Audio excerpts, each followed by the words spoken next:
और दोस्तों यहाँ पर लगभग तुंगनाथ मंदिर की पूरी जानकारी दी गई है। दोस्तों आज की यात्रा में 38वें दिन में हम लोग दोपहर तक चोपता पहुँचे हैं। चोपता से ऊपर पंच केदार में से जो तुंगनाथ मंदिर है, जो कि एशिया खंड का सबसे ऊंचाई वाला मंदिर है, वहाँ के लिए निकले हैं। चले बढ़ते हैं आगे। बोलो भोलेनाथ की जय। ऊंचाई बहुत है और यहाँ पर भी खच्चरों की, घोड़ों की मदद लेनी पड़ती है। अगर आपको जाना है तो सुविधाएं उपलब्ध है। दोस्तों सच में बहुत ऊपर है तुंगनाथ। अभी तो चढ़ना शुरू किया है और आसपास के सभी क्षेत्र के पहाड़ जो है इसके नीचे दिखाई दे रहे हैं। 20% चढ़ाई चढ़ चुके हैं और देख सकते हैं हम कितने ऊपर आ चुके हैं। और तो बहुत ऊपर जाना है, लेकिन यही से ये पूरा दृश्य साफ होता हुआ कि तुंगनाथ कितना ऊपर है। सीधी चढ़ाई है यहाँ पर, खड़ी चढ़ाई। प्लस पॉइंट एक ही है कि यहाँ पर भीड़ बहुत कम है। घोड़े खच्चर है लेकिन बहुत कम, और यात्रियों की संख्या भी उससे कम। लेकिन रास्ते भी यहाँ का रोमांचक है और इन रोमांचकारी रास्तों से आगे आगे बढ़ रहे हैं हम। इतना ऊंचा है तो तुंगनाथ में सुंदरता तो बहुत अधिक होगी। यहाँ की सुंदरता देखने लायक है। बहुत ऊपर है ये। अभी तो हम लोग 20 या 25% आए होंगे और भी ऊपर जाना है। दिखाते हैं आपको ऊपर का पूरा। चलिए, यहाँ से रास्ता है और थोड़ा सा यहाँ पर शॉर्टकट। बिल्कुल खड़ी चढ़ाई, श्रद्धालु जाते हुए आते हुए, और हमें भी बढ़ना है आगे। हमारे साथ ही बीच का खतरनाक रास्ता पार करते हुए, और बाकी लोग यहाँ से। बहुत अद्भुत है ये सब, और ऊंचाई तो आप खुद ही नाप सकते हैं।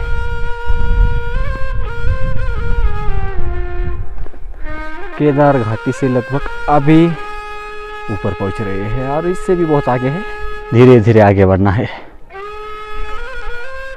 पंच केदार में से तृतीय केदार तुंगनाथ जी के दर्शन। रुकते रुकते आराम करते करते आगे बढ़ना है, और लगभग पूरी केदार घाटी से ऊपर है।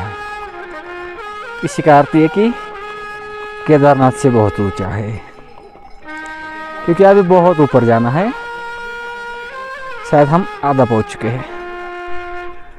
बहुत ऊपर आ चुके हैं दोस्तों, देख सकते हैं। थोड़ी चढ़ाई लेकिन बहुत खड़ी। तुंगनाथ में भी भीड़ दिखाई देती, देख सकते हैं। घोड़े खच्चरों के साथ यात्रियों की भीड़ भी बहुत आती।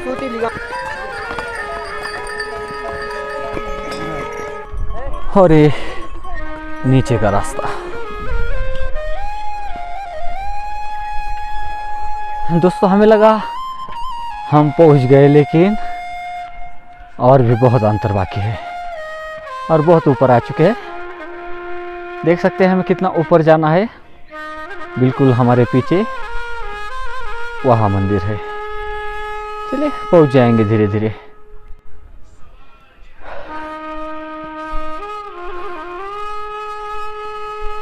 तुंगनाथ के दर्शन। दोस्तों यहाँ से देखो, तुंगनाथ उस पहाड़ी के ऊपर है और देख सकते हैं कि कितना ऊपर आ चुके हैं हम। बहुत सुंदर पहाड़ी है नीचे।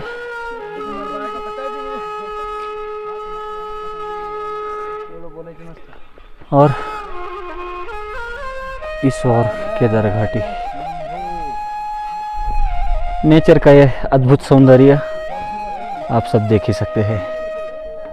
और भी ऊपर जाना है थोड़ा। चलिए ऊपर का भी सौंदर्य आजमाते हैं, देखते हैं कैसा है।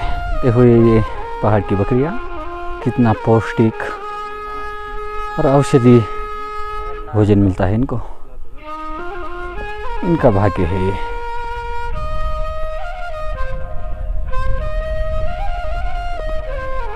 और दोस्तों ये आसमान को छूने वाली ऊंचाई लांघते लांघते हम लोग पहुंच चुके हैं तुंगनाथ मंदिर के पास।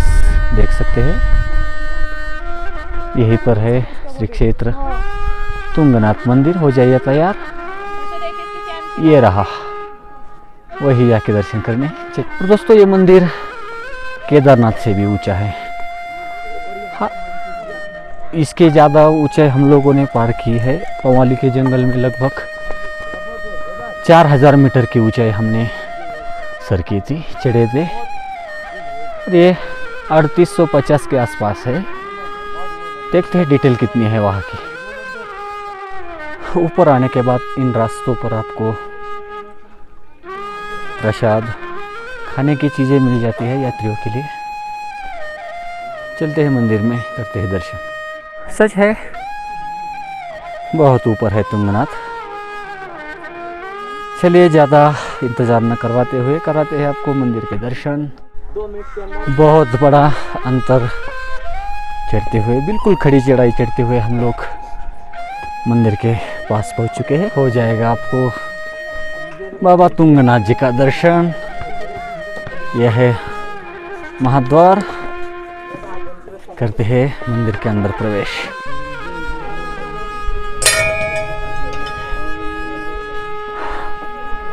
मंदिर में प्रवेश करने के बाद मन बिल्कुल प्रसन्न हो जाता है।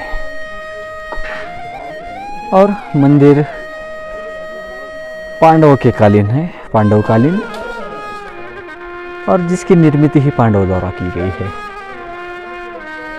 इतिहास भी बताएंगे आपको, पहले दर्शन करते हैं और फिर बताते हैं आपको मंदिर का पूरा इतिहास। और दोस्तों यहाँ मंदिर में आने के बाद यहाँ की विधि बताई चुकी है कि यहाँ सबसे पहले काल भैरव के दर्शन पूजन किए जाते हैं। इसी तरह की यहाँ की विधि है जिसके अनुसार आपको यहाँ के दर्शन करने हैं। मंदिर के पास आने के बाद सबसे पहले आपको जाना है इस और भैरवनाथ जी के दर्शन के लिए। दोस्तों आप जब यात्रा के लिए निकलते हो, श्रद्धालुओं में सब लोग आते हैं, जिसमें सबसे पहले आते हैं हमारे हिंदू धर्म के युवा जो कभी पीछे नहीं हटे। बोलो भोलेनाथ की, तुंगनाथ भगवान की। देख सकते हैं आप लोग यहाँ पर भैरवनाथ जी के दर्शन की सबसे पहली विधि है यहाँ की। और उसके बाद होते हैं दर्शन पंच पांडवों के, जिनके द्वारा इस सुंदर से मंदिर की निर्मित की गई है। पंच पांडवों के बाद आगे पार्वती माता के दर्शन होते हैं,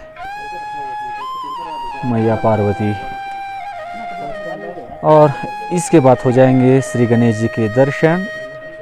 और श्री गणेश दर्शन के बाद अंदर हो जाते हैं तुंगनाथ भगवान जी के दर्शन। जहाँ की फ़ोटो लेना मना है, हम यहाँ की मर्यादा नहीं तोड़ेंगे। दर्शन करके आपको बाहर की पूरी गतिविधियाँ दिखाएंगे। दोस्तों मंदिर में जाकर दर्शन कर लिए हम लोगों ने, मन प्रसन्न हो गया। और क्यों नहीं, बिल्कुल पांडवकालीन इतिहास की साक्ष्य देने वाले ये सभी मंदिर। कहा जाता है कि ये मंदिर पांडवों द्वारा ही निर्मित है। इतिहास तो वही है कि जब पांडवों ने अपने पूरे कुल का विनाश का कारण बनने के बाद उस पाप से मुक्ति पाने के लिए श्री गुरु व्यास के मार्गदर्शन में पांडवों ने जब भगवान शिव जी की तपस्या आराधना शुरू की इन पापों से मुक्त होने के लिए। लेकिन भगवान भोलेनाथ उनसे रुष्ट हो चुके थे, उन्हें दर्शन देना नहीं चाहते थे। गुप्त काशी में गुप्त हो गए और भगवान अनेकों जगह पर जब पांडवों ने ढूंढने की कोशिश की, तब ये जो तुंगनाथ क्षेत्र है यहीं पर भगवान के हृदय और बाहु के दर्शन पांडवों को हुए। जैसे कि बूढ़ा केदार में वृद्ध रूप में दर्शन दिए, वैसे ही यहाँ पर हृदय और बाहु के दर्शन हो जाते हैं। पंच केदार में सभी केदारों में एक एक अंग का दर्शन है। हर पंच केदार का अपना अपना विशिष्ट स्थान महत्व है। यहाँ पर भी श्रद्धालु अपने भावनाओं के साथ आते हुए दर्शन करके अपनी मनोकामना पूरी करते हैं। और ऊंचाई का तो क्या कहे, एशिया खंड का सबसे ऊंचा शिव मंदिर है ये, जिसकी ऊंचाई लगभग 3850 मीटर की है। और दोस्तों सच में तुंगनाथ भगवान के दर्शन करने के बाद मन प्रसन्न हो जाता है। आप भी कभी आ जाते हो यहाँ पर तो इस रास्ते से आते हुए तुंगनाथ भगवान के दर्शन अवश्य कर लेना। मन में शांति समाधान की अनुभूति अवश्य मिलेगी। चलिए बढ़ते आगे, क्योंकि आगे की यात्रा भी पूरी करनी है। दोस्तों तुंगनाथ भगवान के हम सब ने दर्शन कर लिए हैं। बोले तुंगनाथ भगवान की हर हर। दोस्तों कर लीजिए आखिरी दर्शन। हम बढ़ रहे हैं आगे की ओर, बादल हमारे पास आते हुए, और उस और वो केदार घाटी बिल्कुल नीचे यहाँ से। और यहाँ पर आपको पंच केदार के सभी विग्रहों की जानकारी दी गई है। सबसे पहले पंच केदार दर्शन में केदारनाथ जी का स्थान दिया है, फिर मधमेश्वर, उसके नाथ आता है तुंगनाथ, फिर रुद्रनाथ जी, कल्पेश्वर, और यह है पंच केदार। तुंगनाथ भगवान के दर्शन करके हम लोग बढ़ चुके हैं आगे। चढ़ने में लगभग 2 घंटे लगे थे और शायद 1 घंटे में उतर जाएंगे। दोस्तों मंदिर के दर्शन आप लोगों ने किए, बहुत सुंदर और एशिया खंड का सबसे ऊंचा शिवालय है ये। और आप यही से अंदाजा लगा सकते हैं कि केदार घाटी जो है इससे बिल्कुल नीचे देख सकते हैं, वो आगे की पूरी केदार घाटी है, जिससे बहुत ऊंचा है ये शिवालय। अगर आते हैं कभी आप तो यहाँ के दर्शन अवश्य कर लेना। और यहाँ पर ये पौधा निर्माण विश्वविद्यालय है। औषधीय पौधों की निर्मित संशोधन यहाँ पर किया जाता है। आज के लिए इतना ही। जय श्री कृष्णा, राधे राधे, राम कृष्ण हरि, तुंगनाथ भगवान की जय।